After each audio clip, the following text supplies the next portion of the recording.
வணக்கம் நண்பர்களே, நம்ம சேனலுக்கு அன்போடு வரவேற்கிறேன். ஒவ்வொரு நாளுமே நமக்கு ஒரு சிறப்பான நாள் அப்படின்னு சொன்னாலும் கூட வருஷத்தில் நம்ம பார்க்கக்கூடிய முக்கியமான சில தினங்கள் இருக்குங்க.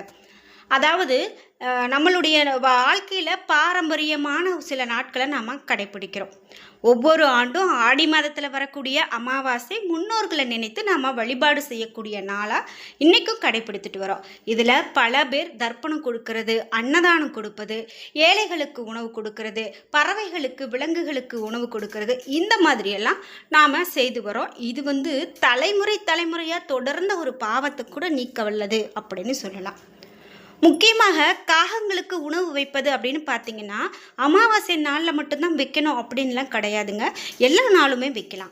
ஆனால் யார் வைக்கணும், என்ன வேண்டுது, என்ன காரணத்துக்காக வைக்கிறோம், அந்த உணவை எப்படி வைக்கிறோம், என்னென்ன உணவு வைக்கிறோம், எந்த திசையிலிருந்து அந்த காகம் எடுக்குது, அந்த காகம் உணவை எடுக்குதா இல்லையா, இந்த மாதிரியான விஷயங்களெல்லாம் நம்ம முக்கியமாக கவனிக்கணும். காகம் உணவு சாப்பிட்டா முன்னோர்கள் மகிழ்வாங்களா இல்லையா, எந்த திசையில் உணவு வைக்கணும், காகம் வரலன்னா என்ன செய்கிறது, என்ன மாதிரியான உணவு, இதெல்லாம் நம்ம மனசில் வச்சு தான் இந்த காகத்துக்கு உணவு வைக்கிறத சொல்கிறோம். அப்படி உணவு வைக்கிறதால என்ன மாதிரியான பலன் கிடைக்கும், மேலும் என்ன திசையில் வைக்கலாம், இந்த மாதிரி எல்லா தகவலையும் நான் இந்த வீடியோவில் உங்களுக்கு எல்லாமே சொல்லிடுறேன். வீடியோவை ஸ்கிப் பண்ணாமல் பாருங்கள். இந்த வீடியோவை பார்க்கும்போதே நீங்கள் இன்னும் உற்சாகம் டிவி சேனலை சப்ஸ்கிரைப் பண்ணாமல் இருந்தீங்கன்னா சப்ஸ்கிரைப் பண்ணியிருக்கு. அதே போல் நிறைய அடுத்தடுத்து சுவாரஸ்யமான வீடியோக்கள் நிறைய வந்துக்கிட்டே இருக்கும். உங்களுடைய ஃப்ரெண்ட்ஸ் ஆகட்டும் அல்லது உங்களுடைய ஃபேமிலி எல்லாருக்கும் வீடியோவை ஷேர் பண்ணிவிடுங்க. வாங்க வீடியோக்குள்ளே போகலாம். இந்த வீடியோக்குள்ளே போகிறதுக்கு முன்னாடி இந்த அமாவாசை நாள் மட்டும் இல்லாமல் நீங்களும் காகங்களுக்கு உணவு வைக்கக்கூடிய பழக்கம் இருக்கா? அப்படி வைக்கும்போது நீங்கள் தனித்துவமாக என்ன கடைப்பிடிப்பீங்க? இதனால் உங்களுக்கு ஏதாவது நல்லது நடந்திருக்கு அப்படின்னு விஷயங்கள் இருக்குன்னா மறக்காமல் கமெண்ட் பாக்ஸில் பதிவிடுங்க. அது மற்றவங்களுக்கு உதவும். மறக்காமல் நீங்கள் என்ன ஊர்லேருந்து இந்த வீடியோவை பார்த்துட்ருக்கீங்க அப்படிங்கிறதையும் கமெண்ட் பாக்ஸில் பதிவிட்டுருங்க. முக்கியமாக இந்த உலகத்தில் நாம் யாராக இருந்தாலும் நம்மளுடைய வாழ்க்கைக்கு அடித்தளம் அமைத்தவங்க நம்ம முன்னோர்கள் தான். நம்மளுடைய பெற்றோர்கள், தாத்தா பாட்டி, அவர்களுடைய முன்னோர்கள் எல்லோருடைய உழைப்பும் தியாகமும் ஆசீர்வாதமும் சேர்ந்து தான் இன்றைக்கி இந்த நாளில் நாம் வாழ்ந்துக்கிட்டு இருக்கிறோம் அப்படிங்கிறது தான் உண்மை. அந்த நன்றி உணர்வை வெளிப்படுத்துறதுக்கான ஒரு சில நாட்களில் இந்த ஆடி அமாவாசையும் ஒன்று அப்படின்னு சொல்லலாங்க. முக்கியமாக அமாவாசை நாள் பொதுவாகவே முன்னோர்களை நினைத்து பிரார்த்தனை செய்ய ஏற்ற நாளாக நம்ம சொல்கிறோம். அதிலும் இந்த ஆடி அமாவாசை நாட்களில் ஆறு, கடற்கரை, புனித நீர்நிலைகள் இவையெல்லாம் போய் நம்ம தர்ப்பணம் செய்கிறோம். சில பேர் வீட்டிலையே எளிமையாக இறைவனை வணங்கி முன்னோர்களை பிரார்த்தித்து வழிபாடு செய்வாங்க. சில பேர் அன்னதானம் கொடுப்பாங்க. சில பேர் பசு, நாய், காகம், எறும்பு இது மாதிரியான உயிரினங்களுக்கு உணவு கொடுப்பாங்க. அப்போது காகத்துக்கு அதிகமான முக்கியத்துவம் உண்டு. காகம் முன்னோர்களுடைய தொடர்புடைய ஒரு அடையாளமான பறவை அப்படின்னே சொல்லலாம். ஏன், நம்ம முன்னோரே காகம்தான் அப்படின்னு கூட நம்புறவங்க இருக்காங்க. பல குடும்பங்களில் காகத்துக்கு உணவளிக்கிறது அப்படின்னு பார்த்தீங்கன்னா முன்னோர்களை நினைத்து செய்யக்கூடிய ஒரு குறியீட்டு வழிபாடு அப்படின்னு சொல்லலாம். இங்கே நம்ம ஒரு விஷயத்தை தெளிவாக புரிந்து கொள்ளணும். காகத்தை நாம் முன்னோராக வழிபடவில்லை. அதற்கு பதிலாக காகத்துக்கு உணவளிப்பதன் மூலமாக நம்ம முன்னோர்களை மறக்கலை அப்படிங்கிறத சொல்கிறாங்க. அவர்களுடைய நினைவாக இந்த தர்மத்தை நாம் செய்கிறோம் அப்படின்னு கூட சொல்லலாம்.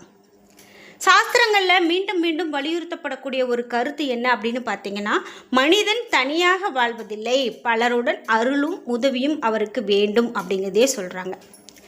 நம்ம வீட்டு வாசலில் காகம் கரைந்துக்கிட்டே இருக்குது அப்படின்னா விருந்தினர்கள் வருகை உண்டு அப்படின்னு சொல்லுவாங்க.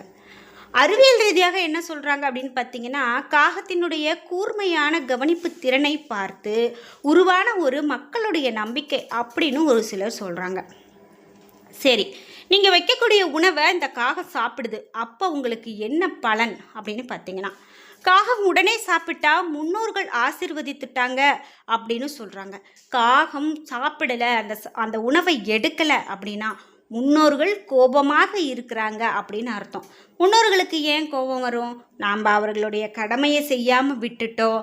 அவங்க ஒரு கடமையை தொடர்ந்து செய்துட்ருக்காங்க, அதை நாம் தொடர்ந்து செய்யாமல் விட்டுட்டோம்.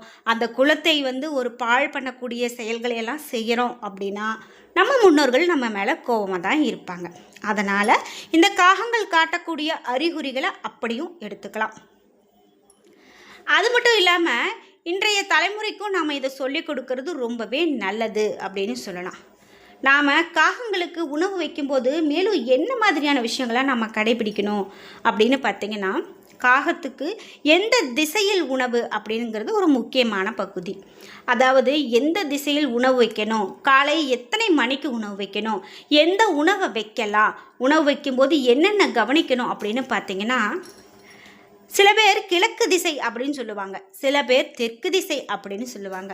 உண்மையாகவே பல குடும்ப மரபுகளில் தெற்கு திசை முன்னோர்களுடைய திசையாக கருதப்படுது.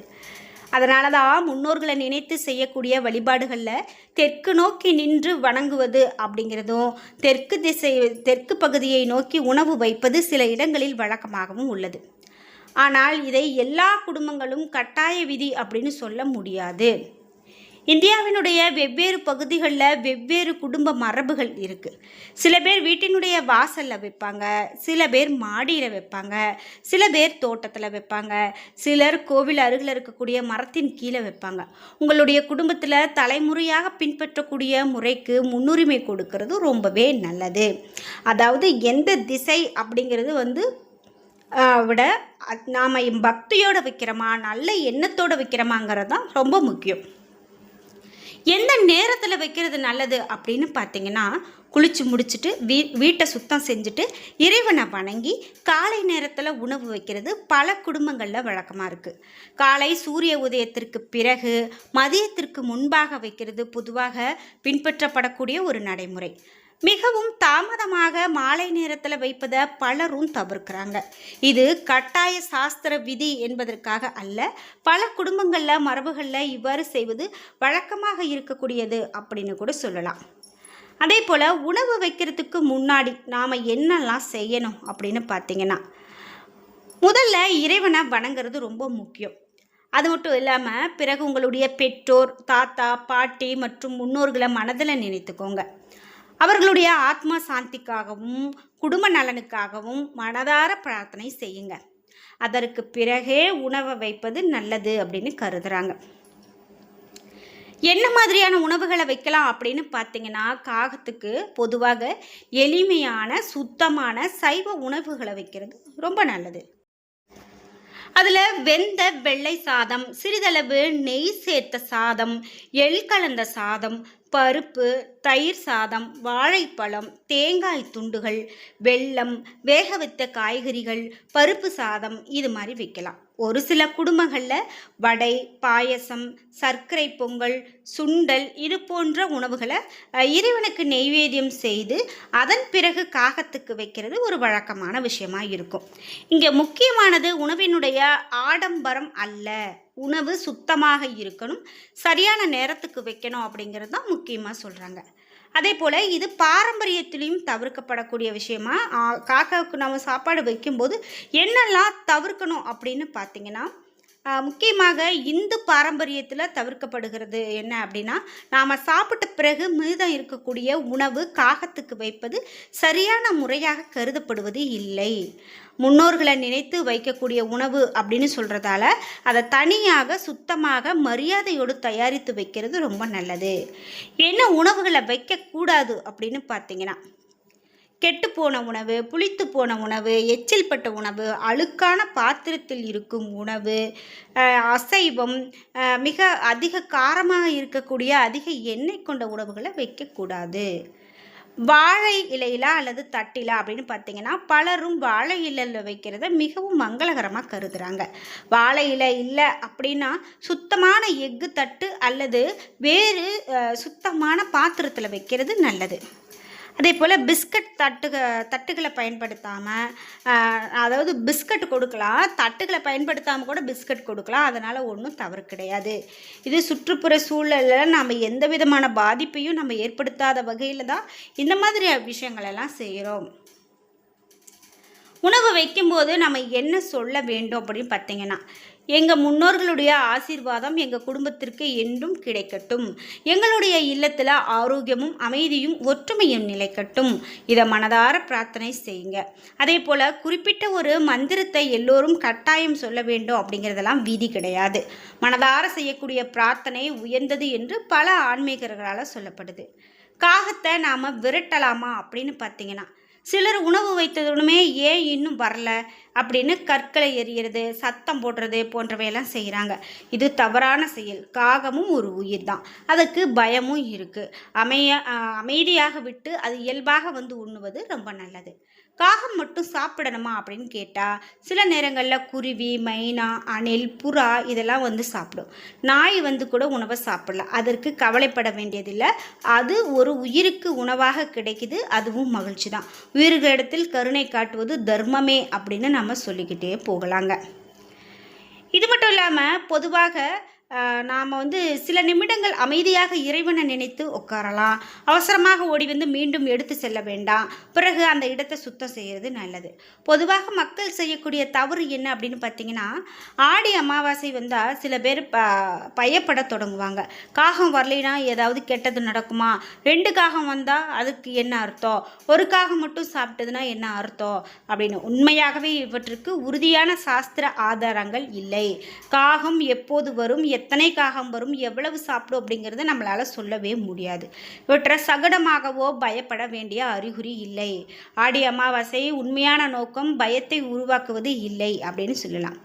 எந்த திசையில் உணவு வைக்கலாம், இது மாதிரி விஷயங்கள் எல்லாம் நம்ம இப்போ பார்த்து தெரிஞ்சுக்கிட்டோம். என்ன நண்பர்களே, இன்றைக்கி வீடியோவில் காகத்துக்கு உணவு வைக்கிறதை பற்றி நம்ம விரிவான தகவலை தெரிஞ்சுக்கிட்டோம். வீடியோ உங்களுக்கு பிடிச்சிருந்தா லைக் பண்ணுங்கள், ஷேர் பண்ணுங்கள், கமெண்ட் பண்ணுங்கள். உங்களுக்கும் மேலும் இன்னும் சந்தேகங்கள் இருக்குது அப்படின்னா நீங்கள் வீடியோவுக்கு கீழே கமெண்ட் பாக்ஸில் கேளுங்க, நான் கண்டிப்பாக சொல்கிறேன். வீடியோ பிடிச்சிருந்தா லைக் பண்ணுங்கள், மறக்காமல் சப்ஸ்கிரைப் பண்ணிக்கோங்க. நன்றி வியூவர்ஸ்.